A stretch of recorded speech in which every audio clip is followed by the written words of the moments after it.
Prajem vám krásny a ničím nerušený pracovný deň. Moje meno je Rastislav Ruman. V dnešnom videu vám ukážem, ako po analýze pridať do obchodovania s obchodným systémom Bratislava Premium nový menový pár a ako spustiť s novými nastaveniami na danom menovom páre nové obchodovanie práve s obchodným systémom Bratislava Premium. V prvom rade si zobrazíme všetky menové páry, ktoré sú potenciálne vhodné na obchodovanie s obchodným systémom Bratislava Premium. Po analýze samostatnej, alebo čo odporúčame s podporou, s technickou podporou, čiže so mnou,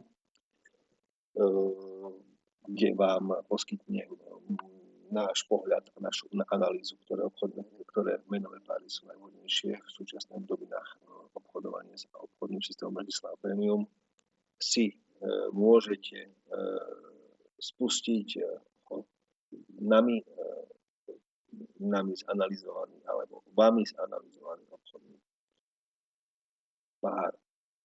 Pravým tlačidlom myši kliknete na okno grafu, kde sa vám v ďalšom okienku zobrazí práve graf menového páru, ktorý chcete zobchodovať. V tomto prípade je to USD švajčiarsky frank, kde si prepnete na optimálne zobrazenie, ktoré je v timeframe denného pohybu, to znamená D1. Posuniete si ho smerom doľava, aby ste videli koniec pohybu. Zmeníte si zobrazovanie na graf sviečkový a zväčšíte si tie sviečky tak, aby ste ich v rámci toho pohybu videli. Ďalší postup je nasledovný. Rozkliknete si kolónku stratégie v navigátore, kde vidíte váš obchodný systém Bratislava Premium. Ľavým tlačidlom podržaním ľavého tlačidla presuniete do grafu, kde skontrolujete, že máte všetky nastavenia, ktoré potrebujete mať odškrtnuté. Pri vložiť parametry postupujeme nasledovne. Zistíte si z predchádzajúceho grafu v nastaveniach sériové číslo, kde ho potom skopírujete, alebo už máte, a to je náš prípad, predvolené nastavenia uložené, kde stlačíte tlačidlo načíst.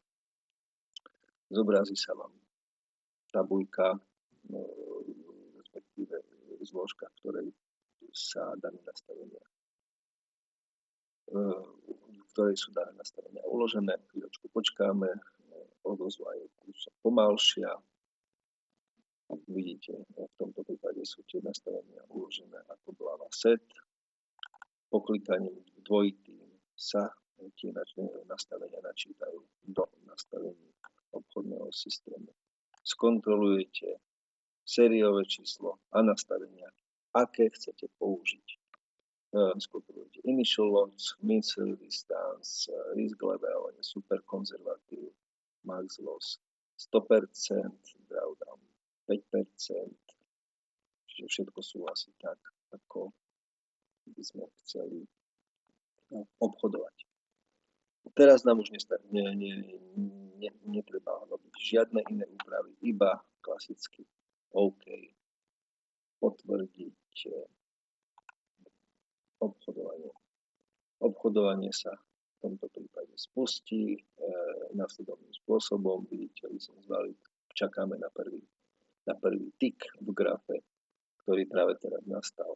Otvára sa obchodná pozícia buy a sell a obchodujeme. To znamená, že obchodujeme už menový pár USD CAD a takisto aj USD švajčiarsky frank.